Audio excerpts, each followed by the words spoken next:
유실된 많은 지역들이 있습니다. 또 갑자기 폭염이 몰아와서 많이 생활하는 것 참 또 힘들죠. 그럼에도 불구하고 주님의 사랑 안에서 건강하고 평안하고 행복한 하루하루 되시기를 축원합니다. 아멘. 우리 지난주 오후 예배 제가 말씀을 나누면서 우리 다음 주부터 서로 칭찬할까요? 이렇게 얘기했거든요.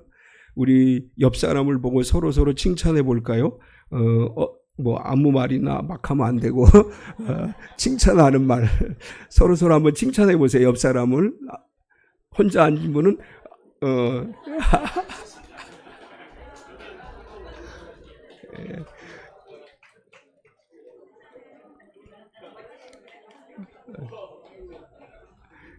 막 처음에 하라고 그러면 생각나는 게 예뻐요, 멋져요, 이거밖에 생각 안 나죠.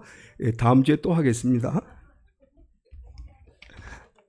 주보에 있는 걸 읽어드리겠습니다. 한 사람을 위한 기차역, 일본 홋카이도의 가니역인 가미시라 타키역은 적자가 계속돼 폐쇄될 처지였습니다. 그런데 그 마을에 살던 한 여고생에게 이 역은 학교를 오가는 통학수단이었습니다. 이 사실을 알게 된 철도회사는 학생이 졸업할 때까지 역을 유지하기로 했습니다. 열차 운행은 하루 2번 등하교 시간이었습니다. 1916년 학생이 졸업하면서 역은 문을 닫았습니다. 마지막 운행 날 그동안 역을 지켜준 직원과 주민들 그리고 학생이 모여 감사의 인사를 나누었습니다. 우리는 효율과 이익이 모든 것을 판단하는 시대를 살아갑니다. 그런데 생각해보면 성경 속 이야기들만큼 비효율적인 이야기가 어디 있을까요? 무엇보다 죄인인 우리를 위해 하나님의 아들이 십자가를 지신 사건은 계산으로 설명할 수 없는 사랑입니다. 우리는 그렇게 하나님의 사랑으로 여기까지 왔습니다. 그리고 주님은 말씀하십니다.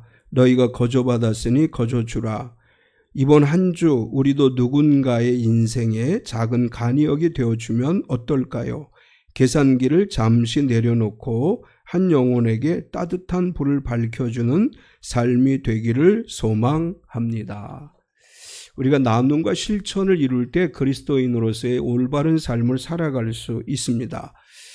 예수님께서 오늘은 씨 뿌리는 비유에 관한 말씀을 하십니다. 이제 13장 앞에 부분에 보면 예수님이 제자들에게 비유로 씨 뿌리는 비유에 관해서 말씀을 하시고 그리고 15절에서부터 17절까지는 씨 뿌리는 비유를 설명하기 전에 아주 중요한 이야기를 들려주고 있습니다. 예수님께서 15절에 이렇게 말씀을 합니다. 이 백성들의 마음이 완악하여져서 그 귀는 듣기에 둔하고 눈은 감겼으니 이는 눈으로 보고 귀로 듣고 마음으로 깨달아 돌이켜 내게 고침을 받을까 두려움이라 하였느니라. 사실 이 말씀은 이사야 선지자가 한 말씀입니다. 이사야 선지자가 이사야 6장 9절에 10절에서 이 말씀을 했고 예수님은 이사야 선지자의 말씀을 인용하면서 이 말씀을 하시면서 아주 중요한 의미의 이야기를 합니다. 이스라엘 백성들, 이사야 시대의 이스라엘 백성들은 선지자를 통해서 하나님 말씀을 전해줘도 깨닫지 못하고 하나님께서 이적을 보여줘도 깨닫지 못하고 그러니까 아무리 하나님께서 말씀하시려고 해도 사람들의 마음이 닫혀 있었기 때문에 그들이 말씀을 듣고 깨닫지 못하고 하나님이 하시는 일을 보고도 깨닫지 못했다. 이렇게 말씀하시면서 예수님 시대의 많은 사람들도 동일하다. 그런 의미로 말씀을 하십니다. 예수님이 병자를 고치시고 기적을 행하시고 죽은 자를 살리시고 천국 복음을 전하시고 가르치셨음에도 불구하고 많은 사람들이 예수님을 사역을 듣고 보고 그러면서 깨닫지 못하고 있었다. 이렇게 말씀하시면서 제자들에게는 뭐라고 말씀하시느냐 하면 16절과 17절을 보면 그러나 너희 눈은 봄으로 너희 귀는 들음으로 복이 있도다. 내가 진실로 너희에게 이르노니 많은 선지자와 의인이 너희가 보는 것들을 보고자 하여도 보지 못하였고 너희가 듣는 것들을 듣고자 하여도 듣지 못하였느니라. 이 말씀은 이제 제자들에게 하시는 말씀은 이런 의미예요. 이사야 시대에 이사야 선지자가 아무리 얘기해도 사람들은 깨닫지 못했다.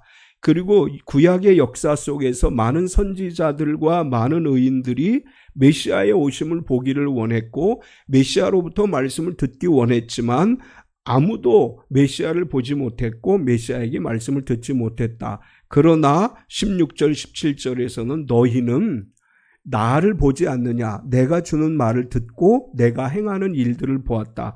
선지자들과 믿음의 사람들, 심지어 아브라함, 모세, 다윗, 이사야, 예레미야 같은 사람들도 나를 보고자 했으되 보지 못하였고 내게 말을 듣고자 해도 듣지 못하였으나 너희는 지금 나에게서 말씀을 듣고 있고 내가 행하는 일을 보고 있다.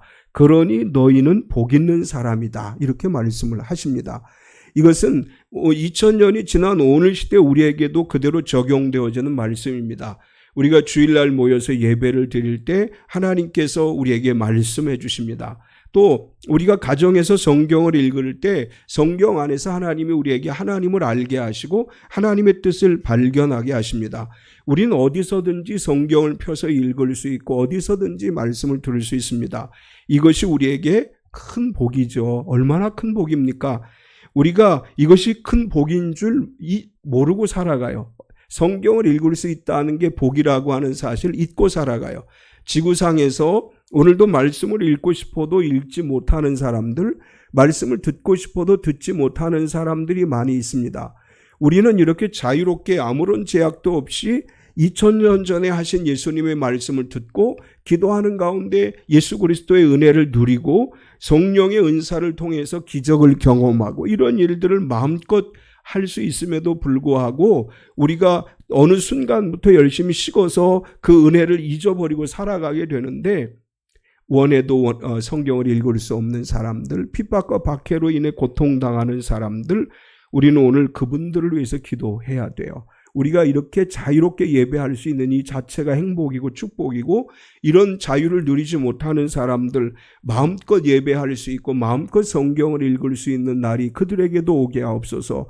우리는 끊임없이 그들을 위해서 기도하며 살아가야 될 줄 믿습니다.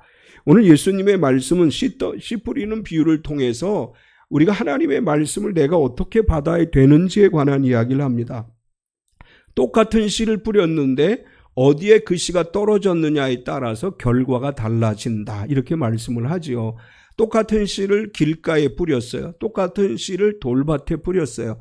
똑같은 씨를 가시떨기에 뿌렸어요. 똑같은 씨를 옥토에 좋은 밭에 뿌렸어요.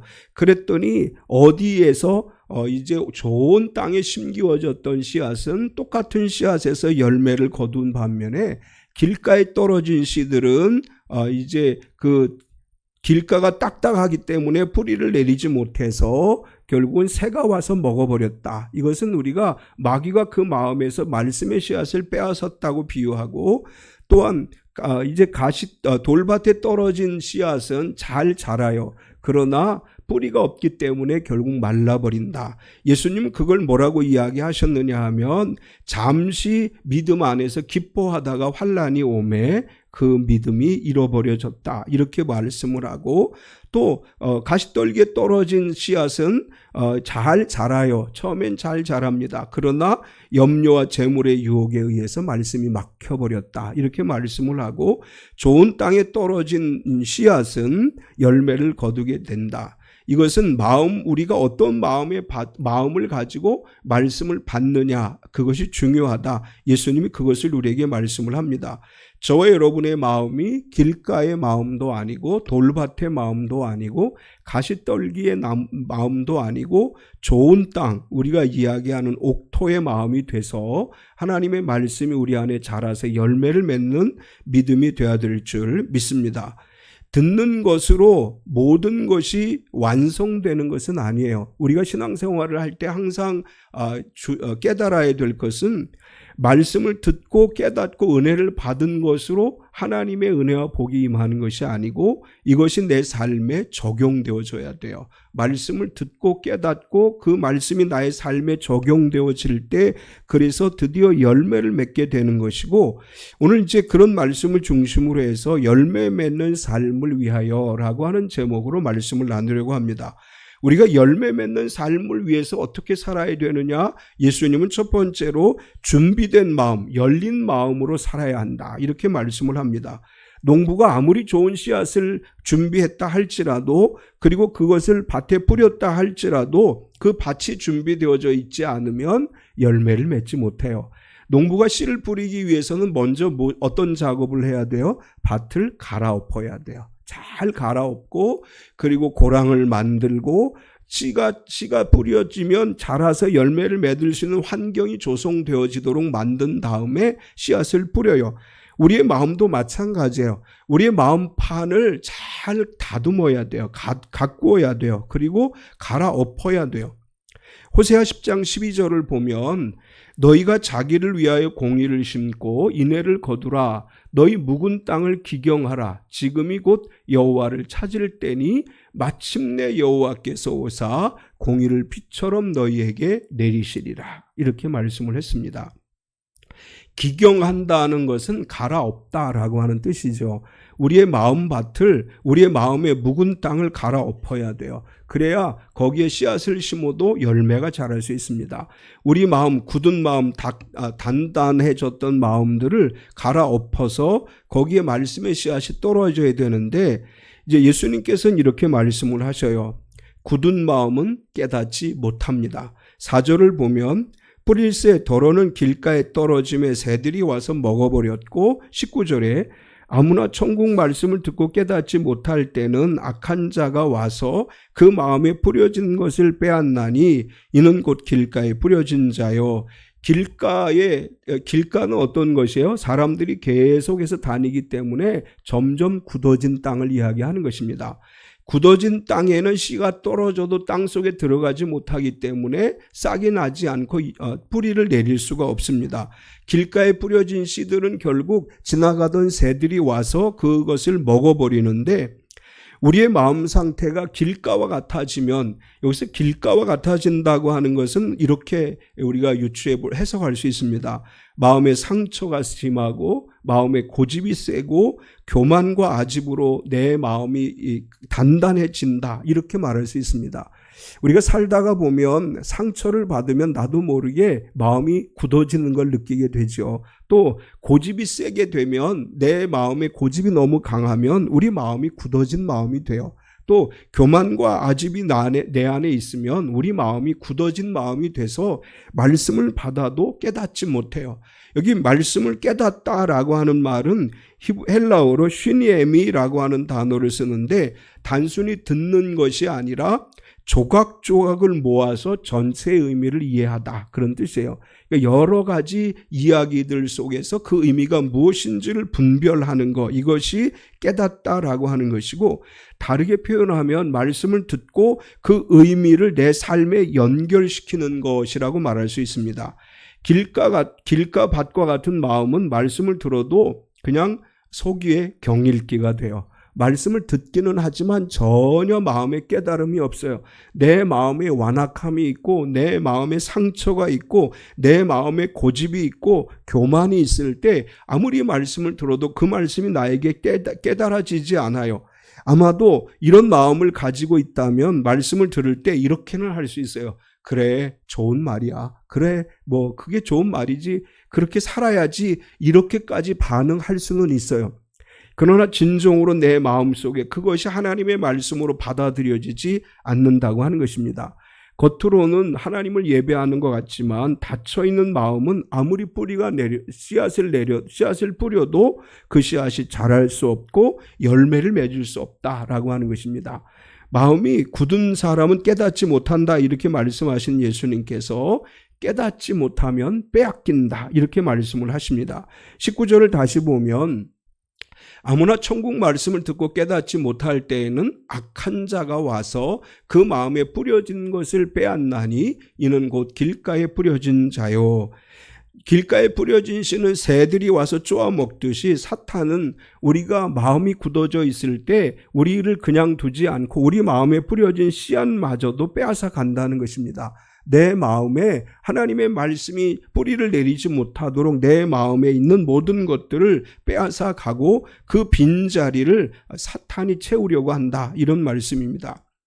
우리가 마음을 갈아엎지 못하면 우리 마음 안에 말씀이 뿌리를 내릴 수 없고 자랄 수 없습니다. 우리 믿음 안에서 우리 자신을 잘 가다듬어서 잘 굳은 마음이 부드러운 마음이 되게 하고 우리 마음을 기경해서 말씀이 자라게 해야 되는데 사실 우리 노력으로 되는 게 아니에요. 성경은 뭐라고 말씀하시느냐 하면 에스겔 11장 19절을 보면 내가 그들에게 한 마음을 주고 그 속에 새 영을 주며 그 몸에서 돌 같은 마음을 제거하고 살처럼 부드러운 마음을 주어라고 말씀을 했고 에스겔 36장 26절에서도 또 새 영을 너희 속에 두고 새 마음을 너희에게 주되 너희 육신에서 굳은 마음을 제거하고 부드러운 마음을 줄 것이며 우리의 마음을 기경하기 위해서 필요한 것은 하나님의 성령으로 충만을 받는 것입니다. 하나님의 영이 내 안에 오시면 나의 굳은 마음을 부드럽게 만들어 주십니다. 히브리어로 굳은 마음이라고 하는 것은 레부 하이벤이라고 하는 단어를 쓰고 이것은 돌의 마음이라는 뜻이에요. 여기 이제 에스겔서에서 굳은 마음이라고 표현한 것은 원어를 그대로 해석하면 돌 같은 마음이라고 하는 뜻이에요. 돌같이 딱딱한 마음이 부드러운 마음이 되다. 이 부드러운 마음이라는 것은 레브 바사르라고 하는 단어를 쓰는데 살과 같다라고 하는 뜻이에요. 살과 같은 마음. 우리 살을 만져보면 부드럽지요. 그런 마음이 된다는 거예요. 하나님의 성령이 우리 안에 오시면 우리 마음에 있던 돌 같은 마음이 살처럼 부드러운 마음이 되게 하시겠다. 우리의 결심과 의지와 훈련으로 되는 것이 아니고 하나님의 영이 우리를 새롭게 하실 때 우리가 성령을 받으면 새로워진다고 얘기하죠. 하나님의 영이 내 안에 오셔서 나를 새롭게 하셔요. 그러면 내 안에 있었던 굳은 마음들이 살과 같은 부드러운 마음이 돼서 내 안에 하나님이 주시는 말씀이 씨앗들이 싹을 내고 뿌리를 내려서 결국은 열매를 맺을 수 있습니다. 우리가 주님 앞에 늘 그런 마음으로 기도해야 돼요. 주님 내 마음의 밭을 갈아엎어 주옵소서. 굳어진 부분이 있다면 성령이 오셔서 내 마음을 부드럽게 하여 주옵소서. 이렇게 우리가 기도할 때 하나님의 영이 내 마음을 부드럽게 만들어 주실 줄 믿습니다. 열매를 맺기 위해서 두 번째로 해야 될 일은 믿음을 굳게 해야 합니다. 마음밭이 열려 씨앗이 들어왔다 하더라도 뿌리를 깊이 내리지 못하면 열매를 맺을 수 없습니다. 두 번째, 세 번째 예수님이 말씀하신 비유는 돌밭과 가시떨기인데 돌밭과 가시떨기는 씨앗이 뿌려졌지만 자라기는 하지만 뿌리를 내리지 못한 상태를 이야기합니다. 돌밭과 가시떨기에 떨어진 밭을 말씀하시면서 돌밭에 떨어진 신앙의 삶은 어떻다고 표현하느냐 하면 즉시 기쁨으로 받고 흔들리지 말아야 한다 이렇게 말씀을 해요. 20절을 보면 돌밭에 뿌려졌다는 것은 말씀을 듣고 즉시 기쁨으로 받되 돌밭은 겉으로 보기에 좋은 반응을 보이는 밭입니다.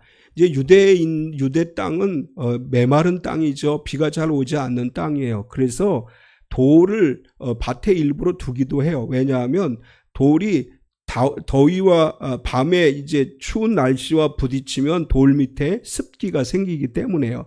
그래서 옛날에 우리나라 그 농사 짓는 분들도 그런 표현을 했어요. 돌이 오줌을 눈다. 그런 표현을 했어요.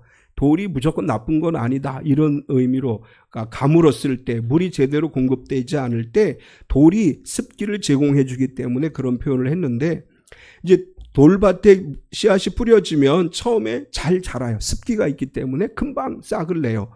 이걸 뭐라고 표현했느냐 하면 즉시 기쁨으로 받되라고 표현을 했어요. 우리가 이제 이 교회에 오는 사람들 중에 어떤 사람들은 막 처음에 와서 막 은혜 받는 것 같고 막 열정적으로 신앙생활을 하는 것 같아요.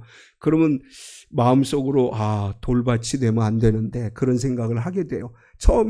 그냥 처음부터 열정적이고 열심 있는 것 같은 사람들은 사실 예수님께서 여기서 이런 이제 경고를 주시는 거예요. 이게 꾸준해지면 좋은데 이제 그렇지 않고 어느 순간이 되면 식어버리는데 왜 그러냐? 팔레스틴 지역의 돌밭은 표면이 얇은 흙층으로 되어 있지만 밑에 석회 안반이 되어 있기 때문에 뿌리를 내리지 못한다고 합니다. 따라서 싹은 빨리 나지만 뿌리를 내리지 못하고 그래서 오래 가지 못하고 결국 죽게 되는데, 여기서 이 뿌리를 내리지 못하는 신앙에 대해서 예수님께서 말씀을 하셨어요. 우리가 즉흥적인 기쁨을 따라 어떤 감정적으로 신앙생활한 감성적 신앙생활을 하는 것이 아니라 말씀의 뿌리를 내리고 하나님과 깊은 영적 교제를 통해서 자라가는 신앙이 돼야 된다, 이렇게 말씀을 하시는 것입니다. 이제 이렇게 돌밭에 뿌려진 씨앗은 환난과 박해를 당하면 무너지게 돼요. 예수님은 환난과 박해가 와도 흔들리지 말아야 한다, 이렇게 말씀을 합니다. 21절을 보면 그 속에 뿌리가 없어 잠시 견디다가 말씀으로 말미암아 환난이나 박해가 일어날 때에는 곧 넘어지는 자요. 뿌리 깊지 못한 신앙의 실체는 시련이 왔을 때 드러나게 돼요. 어려움이 오면 그렇게 열심히 있고 은혜 받았다고 이야기를 하고 그렇게 아주 열심히 하나님 앞에 신앙생활을 하는 것 같지만 시련이 오면 금방 넘어진다고 하는 거예요. 20세기 루마니아의 목회자였던 리처드 범브란트라고 하는 목사님이 공산정권 치하에서 복음을 전하다가 감옥에 갇히게 돼요. 14년 동안 감옥에 갇혀서 고문을 당하고 박해를 당하는데, 박해가 시작되면서 많은 기독교인들이 교회를 떠납니다. 반면에 박해 속에서도 감옥에 갇혀서도 범브란트 목사님과 같은 사람들은 다른 사람들에게 복음을 전했습니다. 시간이 지나고 나서 그 범브란트 목사님이 자신의 책 속에 그런 고백을 했어요. 자신의 고난이 자신의 믿음의 뿌리가 얼마나 깊은지 확인하는 시간이었다, 이렇게 고백을 했습니다. 우리의 신앙이 진짜인지 가짜인지는 평안할 때 알 수 있는 것이 아니고 환난이 올 때 드러나는 것이다. 나무가 깊이 뿌리를 내리고 있는지 태풍이 불면 알 수 있죠. 뿌리가 얕은 나무는 작은 바람에도 쓰러지지만 뿌리가 깊은 나무는 강한 바람이 와도 튼튼하게 유지될 수 있습니다. 저와 여러분의 신앙이 뿌리 내린 신앙이 돼서 강한 바람이 와도 시련이 와도 흔들리지 않고 뿌리 뽑히지 않고 견고하게 세워지는 신앙이 돼야 될 줄 믿습니다. 또한 염려와 재물의 유혹을 물리쳐야 한다, 이렇게 말씀을 하십니다. 22절을 보면 가시떨기에 뿌려졌다는 것은 말씀을 들으나 세상의 염려와 재물의 유혹에 말씀이 막혀 결실하지 못하는 자요. 첫 번째 길가에 대해서 이야기했고, 두 번째 돌밭에 대해서 얘기했고, 세 번째 가시떨기에 떨어졌다라고 말씀을 합니다. 가시떨기에 떨어진 씨도 처음에는 잘 자라요. 가시덤불 속이 이 씨앗을 뿌려놓으면 안 자랄 것 같죠. 처음에 싹을 잘 내요. 그리고 잘 자라요. 그런데 햇빛이 없기 때문에 어느 순간 되면 그것이 죽고 말아요. 열매를 맺을 수가 없습니다.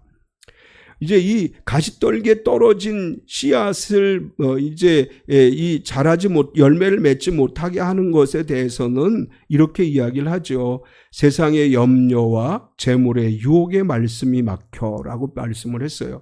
유혹이라고 하는 말은 헬라어로 아파테라고 하는 단어를 쓰는데 속이다, 기만하다라고 하는 뜻을 가지고 있고, 염려라고 하는 이 말은 메림나라고 하는 헬라어를 쓰는데 염려는 마음이 여러 가지로 갈라지다, 그런 뜻이에요. 그러니까 어떤 일이 생기면 마음이 복잡해.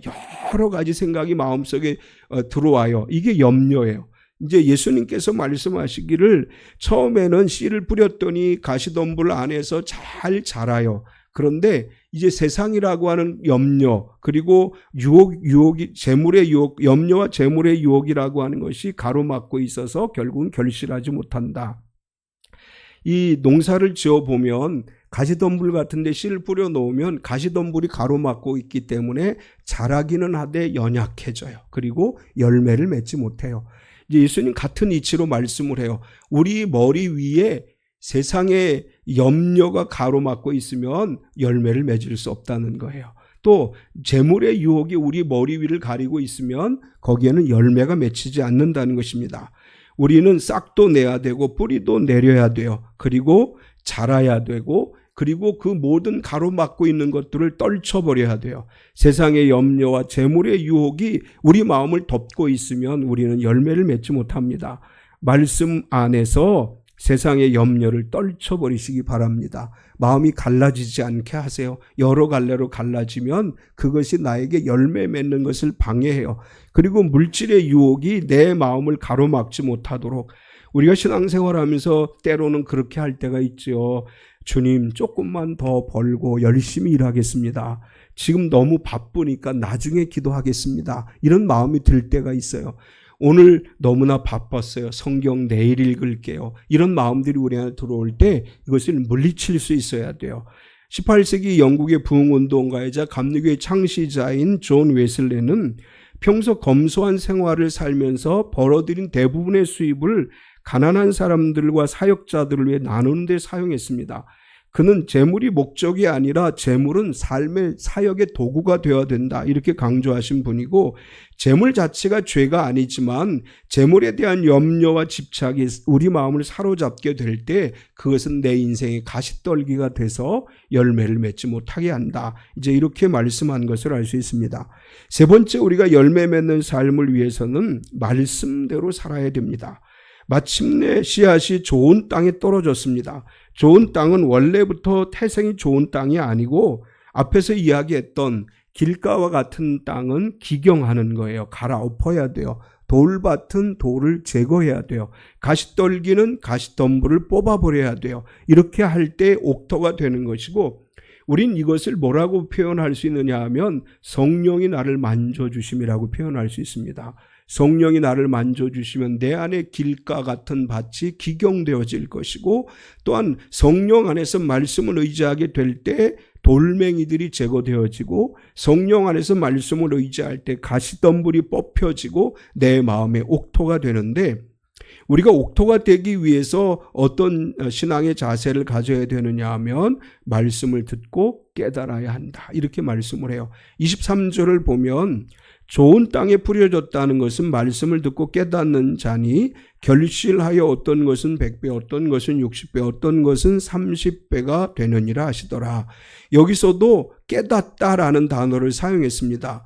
깨달음이라고 하는 것은 말씀을 듣고 그 말씀이 깨달아져서 나에게 삶의 의미가 있고 그 말씀을 붙잡고 살아가는 것, 이것을 이야기하는 것이고, 말씀을 듣되 흘려보내는 것은 깨닫는 것이 아닙니다. 단지 지식적으로 이해하는 것도 역시 깨닫는 게 아니고 나의 삶에, 나의 상황에, 나의 결단에 연결이 되어서 이것이 나에게 하시는 말씀이구나, 내가 이 말씀대로 살아야 되겠다 결단을 하고 말씀대로 살아가는 것이 곧 깨닫는 것입니다.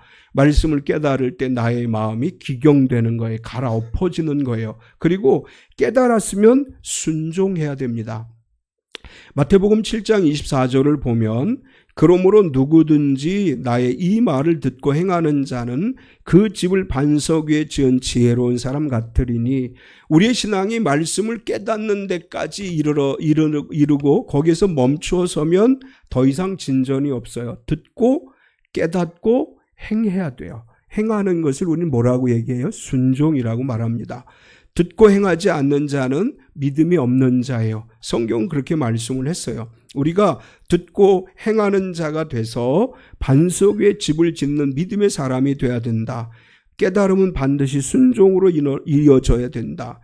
오늘 우리가 성경을 읽다가 은혜 받은 구절들이 있죠. 또 말씀을 듣다가 은혜를 받아요. 그러면 우리 스스로 은혜 받았습니다. 그것은 맞는 말씀입니다. 내게 주신 말씀입니다. 거기까지 잘 하는데 그 다음이 안 돼요. 그 다음에 실천이 이루어져야 돼요. 말씀으로 은혜 받았으면 그 말씀대로 살아야 되고, 말씀으로 깨달음을 얻었으면 그 말씀대로 살아가야 돼요. 말씀을 구체적으로 실천하는 것이 열매를 맺는 삶입니다. 우리가 서로 용서할 사람은 용서하고 나눠야 될 것을 나누고 또 끊어버려야 될 죄의 사슬들을 끊어버리고 언제나 말씀 위에 굳건하게 설 때 우리의 삶의 열매가 맺어질 줄로 믿습니다. 깨닫고 순종하는 옥토 같은 마음에 풍성한 열매를 하나님이 주십니다. 우리 23절의 말씀을 같이 읽겠습니다. 좋은 땅에 뿌려졌다는 것은 말씀을 듣고 깨닫는 자니 결실하여 어떤 것은 100배, 어떤 것은 60배, 어떤 것은 30배가 되느니라 하시니라. 아멘. 좋은 땅에 떨어진 씨는 반드시 열매를 맺습니다. 30배, 60배, 100배의 결실을 거둡니다. 이제 어떤 분이 쓴 글을 보니까 고대 팔레스틴 땅에서 농사를 할 때 수확량은 씨앗의 7, 8배 정도밖에 나지 않는다. 그런 글을 써놨어요.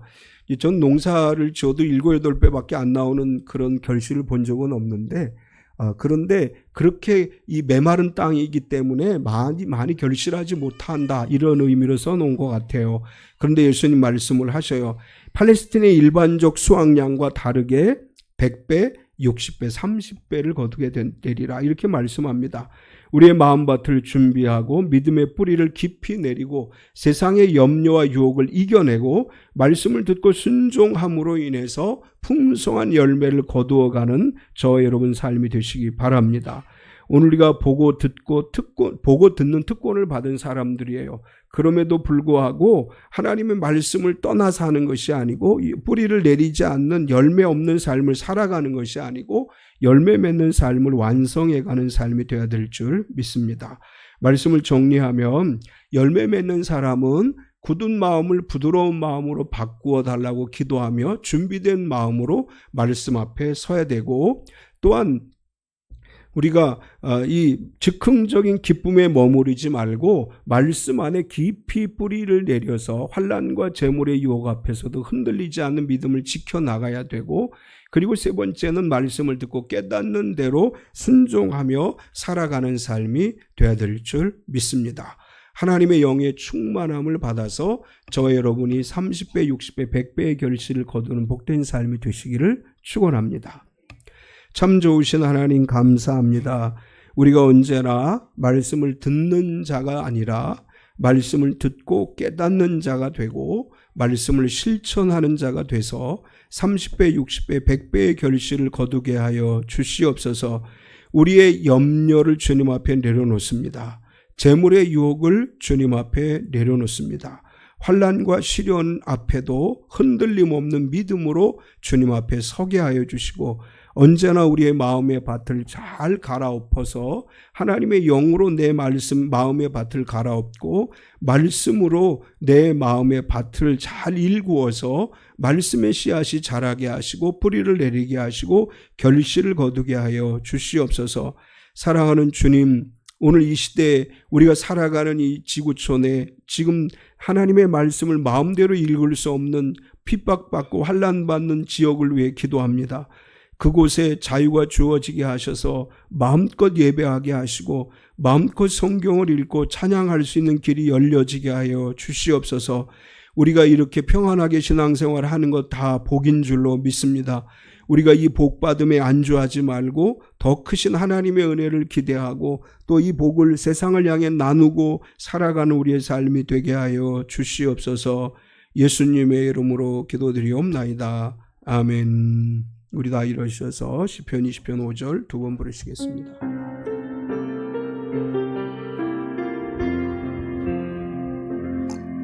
우리가 너의 승리로 개가를 부르며 우리 하나님의 이름으로 깃발을 세우며 여호와께서 너의 기도를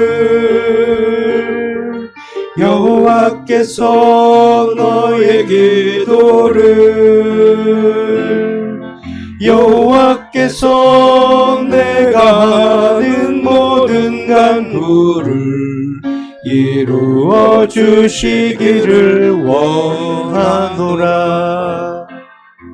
우리가 너의 승리로 개가를 부르며 우리 하나님의 여호와께서 깃발을 세우며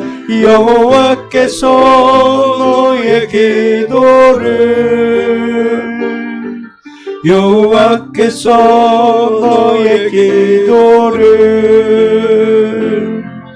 여호와께서 내가 하는 모든 간구를 이루어 주시기를 원하노라. 아멘. 황정복 장로님 나오셔서 표어 제창하시겠습니다. 몸은 건강하게, 마음은 평안하게, 삶은 행복하게. 아멘. 사랑하는 참빛 성도 여러분, 굳은 마음을 기경하여 부드러운 마음으로 하나님의 말씀을 받아서 30배, 60배, 100배의 열매를 맺어서 하나님이 주시는 복을 세상에 전하고 나누며 살아가시기 바랍니다. 아멘. 여호와는 내게 복을 주시고 너를 지키시기를 원하며 여호와는 그의 얼굴을 내게 비추사 은혜 베푸시기를 원하며 여호와는 그 얼굴을 내게로 향하여 드사 평강 주시기를 원하노라. 아멘. 지금은 우리 주 예수 그리스도의 은혜와 독생자 예수님을 우리에게 보내주신 하나님 아버지의 지극하신 사랑하심과 성령님의 내주 충만하시며 교통하시는 은혜가 거룩하고 복된 날 주님 앞에 나와 기쁨으로 예배하고 말씀으로 은혜받고 세상을 향해 나아가는 우리 모든 성도들 머리 위에와 그의 가정과 경영하는 사업체와 속해 있는 직장과 교회와 이 나라와 이 민족 위에와 북한에 있는 우리 사랑하는 형제 자매들과 세계 곳곳에 흩어져 선교 사역을 감당하는 선교사들의 사역 위에와 지구촌 곳곳에서 핍박받는 모든 그리스도인들 위에와 전쟁 가운데 눈물로 평화를 위해 기도하는 성도들 머리 위에 영원토록 함께 있을지어다. 아멘.